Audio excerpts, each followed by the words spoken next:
là đầu tiên là trang 1 là exam practice test 1. Thấy chưa?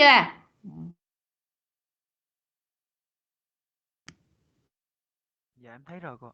Rồi.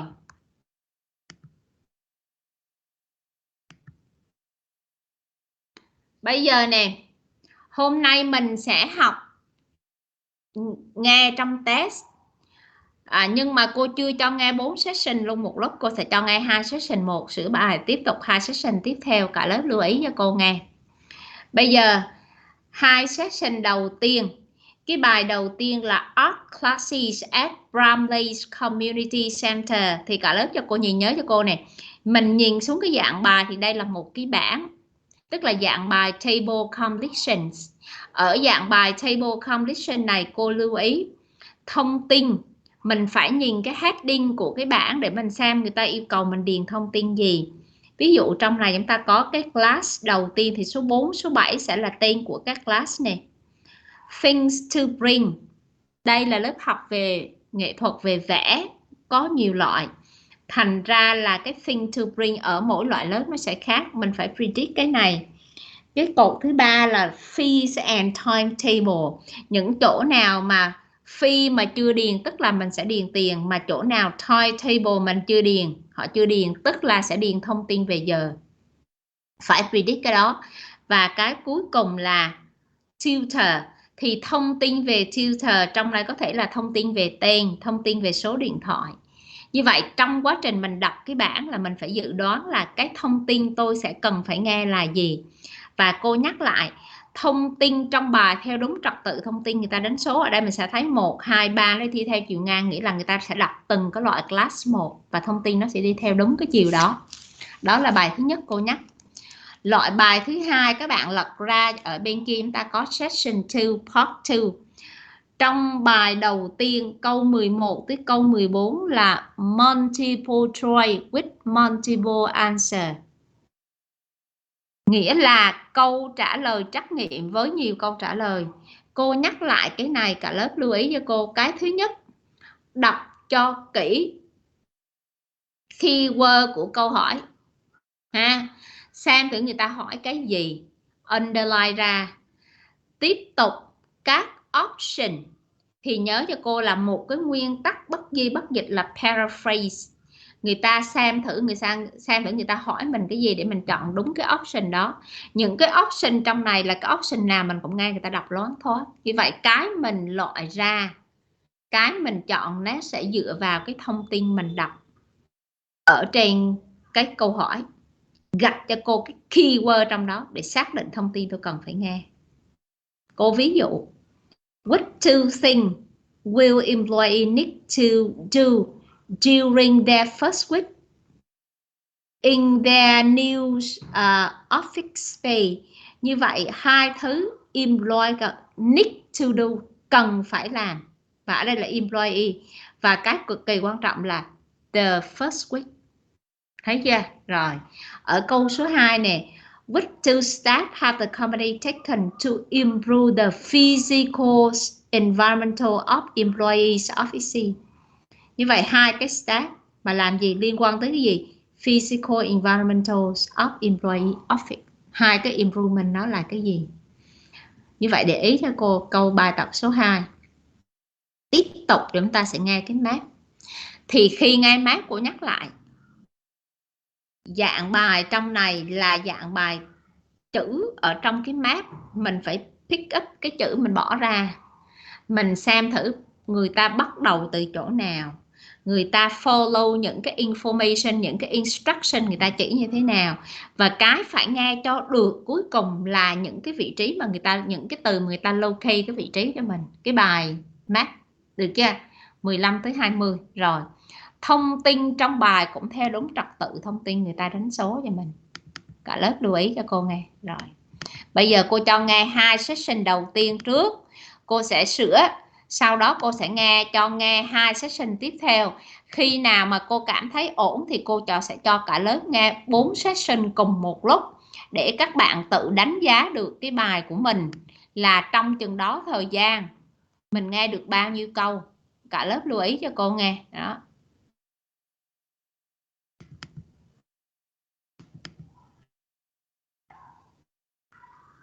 Các bạn chờ cô một chút nha. Chờ cô một xíu.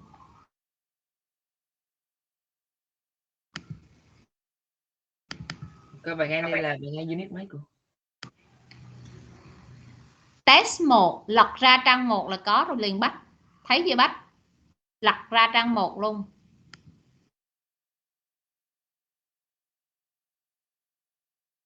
Trong cái sách test á Bách. Dạ em đang coi. Tìm ra chưa?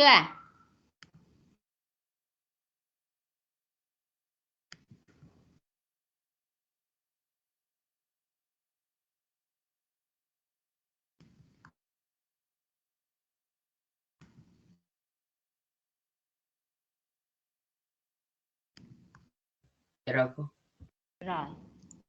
Cô nhắc nè, cô sẽ cho nghe 2 session đầu tiên trước.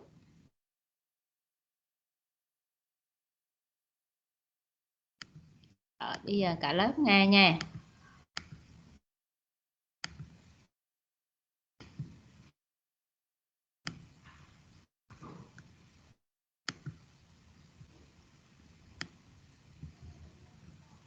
Training Test 1. Listening Part 1. Useful language, times and dates. Exam practice. Test 1. Listening Part 1. You will hear a number of different recordings and you will have to answer questions on what you hear. There will be time for you to read the instructions and questions, and you will have a chance to check your work. All the recordings will be played once only. The test is in 4 parts. At the end of the test, you will be given 10 minutes to transfer your answers to an answer sheet. Now turn to part 1.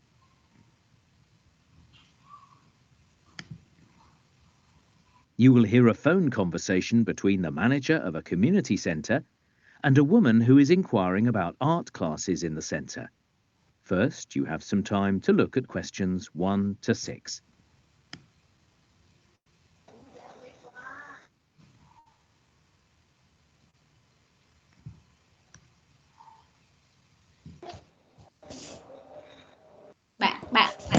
Bạn nào tắt giùm cô cái mic với.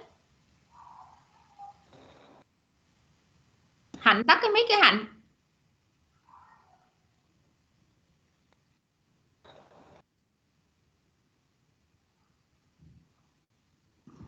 Now we shall begin. You should answer the questions as you listen, because you will not hear the recording a second time. Listen carefully and answer questions 1 to 6.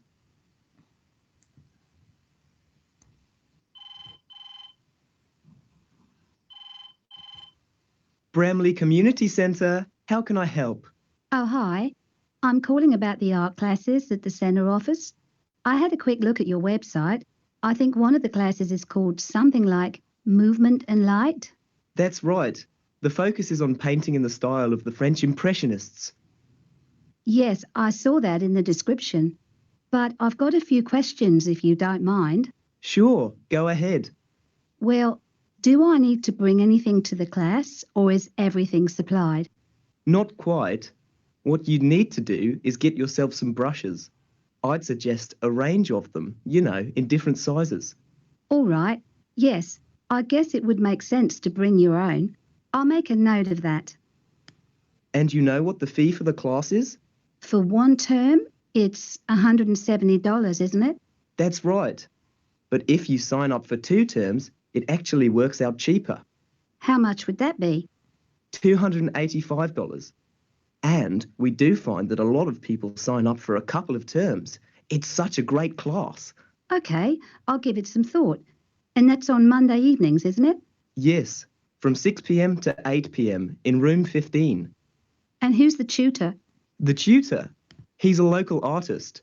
You might have heard of him. Steve Ramdani. Oh, possibly. How do you spell that surname? It's R-A-M-D-H-A-N-I-E.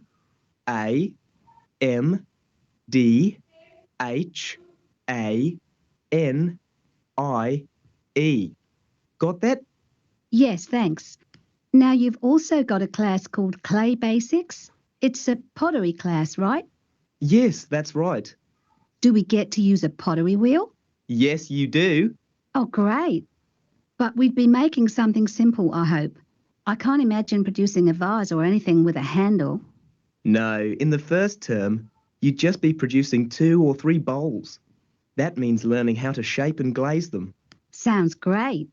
I guess it would be a bit of a messy activity. You wouldn't want to wear your smart clothes, would you? Best not to. I'd recommend wearing something old, that you didn't mind getting dirty. Well, I have a shirt like that I could use. I'd just roll up the sleeves, I guess. And the fee for that class is $180 per term. All right. And the class runs on Wednesdays, 6:30 to 8:30 p.m. Oh, hang on. I've got that wrong. It's on a Thursday, isn't it? Yes, my mistake. What else can I tell you? Oh, yes. The tutor's name is Teresa Clark. Her work's on display in reception here. Oh, great. I'll have a look. Yeah, if you've got time. Before you hear the rest of the conversation, you have some time to look at questions 7 to 10.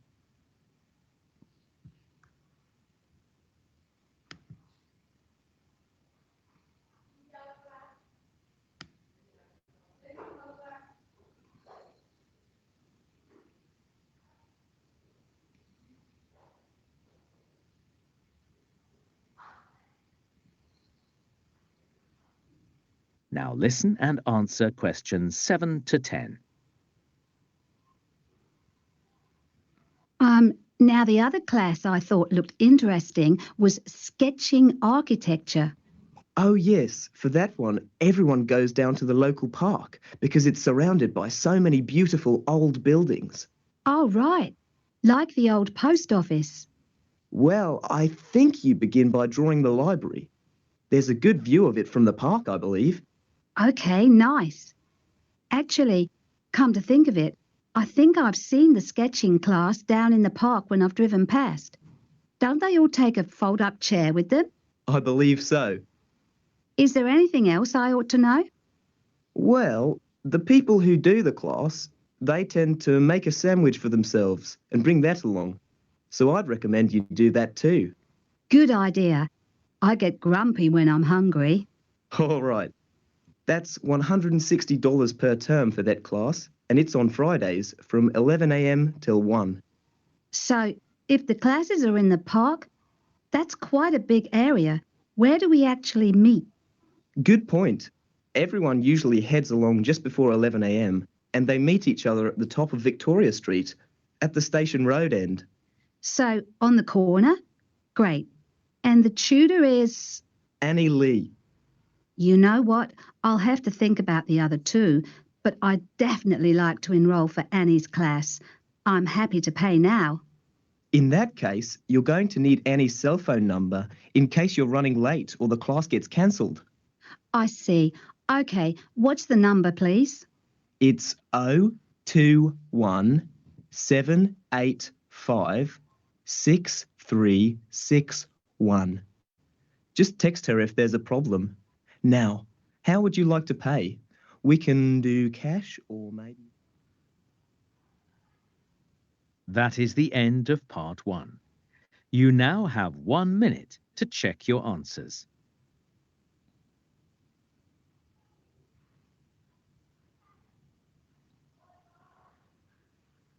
Và tuần này thì mình sẽ share cho mọi người một cái app tên là Grammarly. Đây nó như kiểu là digital writing assistant ấy, một cái người trợ lý. Listening, part 1. You will hear a number of different recordings. 21st century.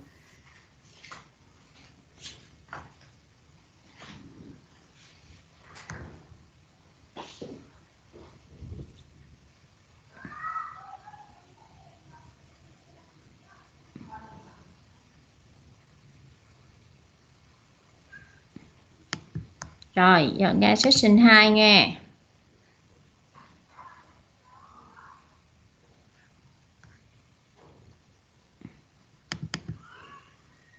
Exam practice. Test 1. Listening, part 4. Sorry.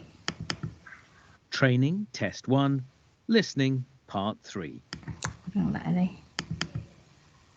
Exam Practice Test 1, Listening Part 2. Okay. Now turn to Section 2.